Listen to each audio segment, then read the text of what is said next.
everyone, this is Amelia Rose, and this video is going to be expanding on the Religion in the Shadow of Light series, the main one about the twin goddesses. I have made Instagram reels talking about this, but they were very basic, and this goes more in depth.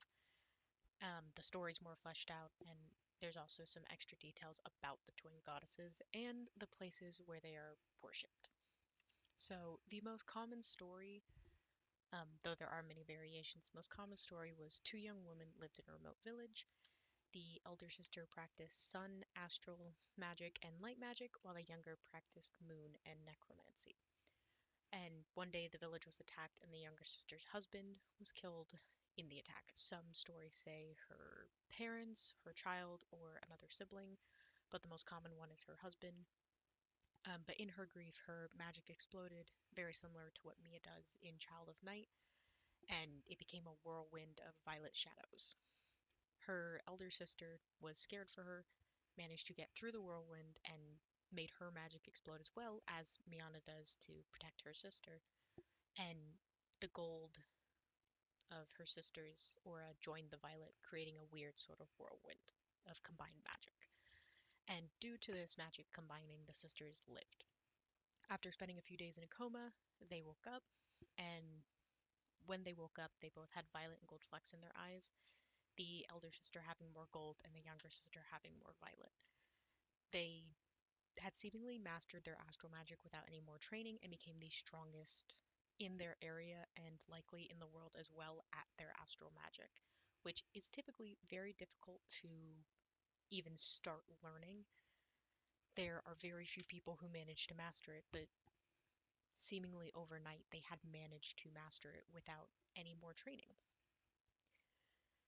The village referred to the sisters as goddesses and said that these sisters were blessed by magic to be able to protect their family and keep another attack from happening and save more people from feeling the loss of a loved one.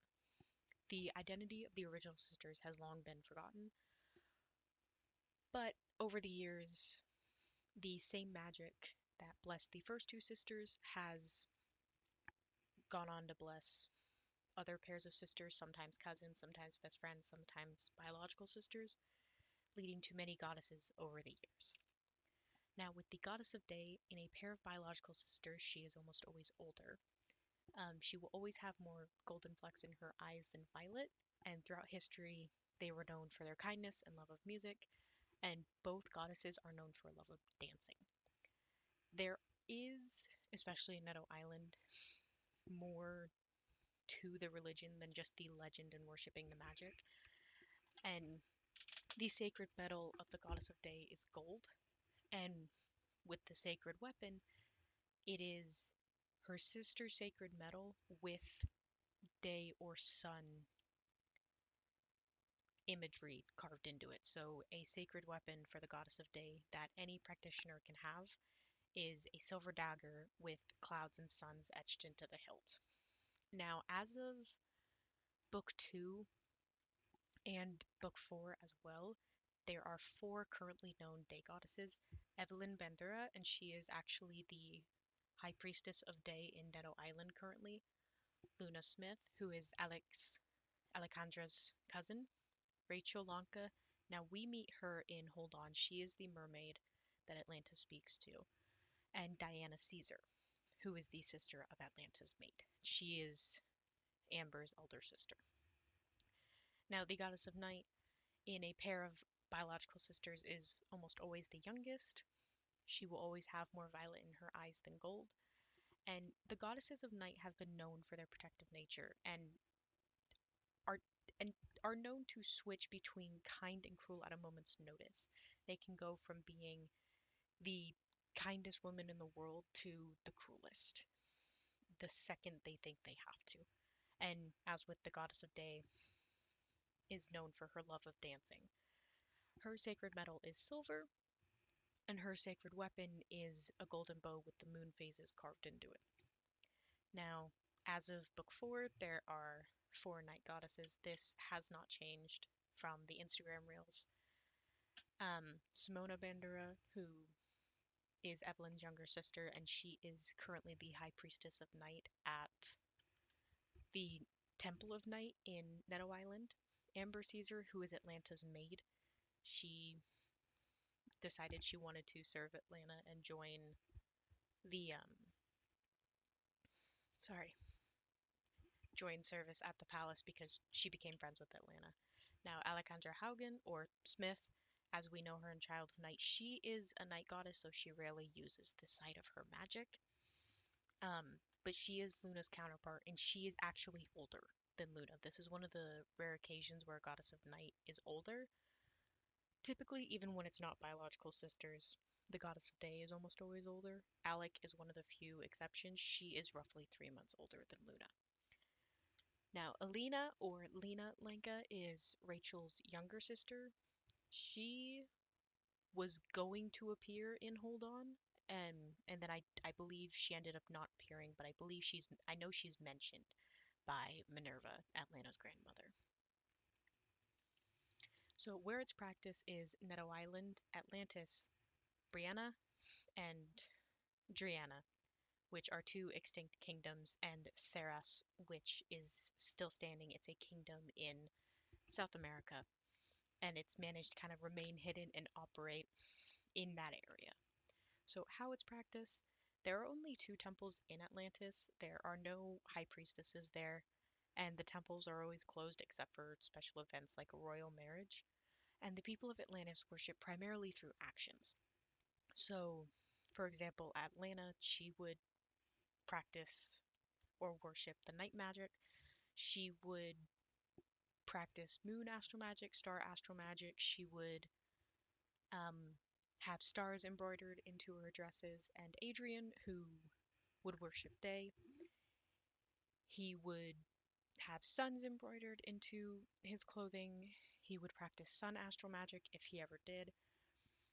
And that's just how it kind of goes. They worship through actions instead of prayers. And Neto Island and Saras um, operate the same way when it comes to the religion, in which there are temples all over. In Neto Island, the two main temples are situated in Ocean, Neto Island's capital. A high priestess resides at each temple, for example, Evelyn and Simona, and they're open 24/7. They worship the magic through prayers, often to the spirits of deceased twin goddesses, because there have been a few that pass away over time, typically in battle. Um, they do gain immortality through the process, but they can still be fatally wounded. The magic is still the primary thing worshipped, though. And in Saras, their main temple is in Quilmes. I believe I'm saying that correctly, which is an ancient city in South America that to us looks possibly run down, but to Saras, it's still their main operating city. It's their capital. So with Driana and Brianna, those kingdoms fell long ago. Driana and Brianna were situated, well, Brianna was situated in Europe, where roughly France, Germany, and all the way to England are, kind of bordering Russia. And Driana is in North America, closer to where Florida is now. And they did not keep written records, they did not have a written language. Um, Everything was more passed down through songs and art, and it's it suggests that they worship very similar to the people of Neto Island, just with music instead of prayers. And um, as Alec wrote in her journal, on the back of the map she and her sister made, Brianna was named after a druid queen, and this druid queen was actually a day goddess, and her younger sister was a night goddess. And Jenna was where her mother was born, and they were known for their beadwork, which often had sun and moon symbols on them. Now, the temples, in canon, these two drawings are done by Princess Liam, Queen Niobe's daughter from Neto Island. When she was around 6, she had drawn the temples, and she is actually a priestess of night. But the Temple of Day is built from red granite with the windows various shades of yellow, except for the sun window on the second floor here, which is made of red, orange, and yellow stained glass in the shape of the sun. The Temple of Night is built from chromite and has gray windows except for the bluish purple crescent moon window above the main doors.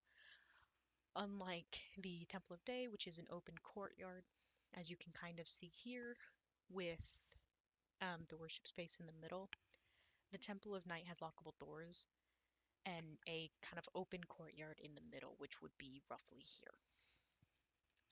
So I hope that answers any questions people might have had. There are other religions within the Shadow of Light series. I may make a video on them later because, for example, with all the old kingdoms, they weren't always like the twin goddess religions. With Andren and the Freehold, it was more similar to Christianity. With the Durana Collective, it was a mix between Christianity and old pagan religions, like the Norse gods, the Greek pantheon.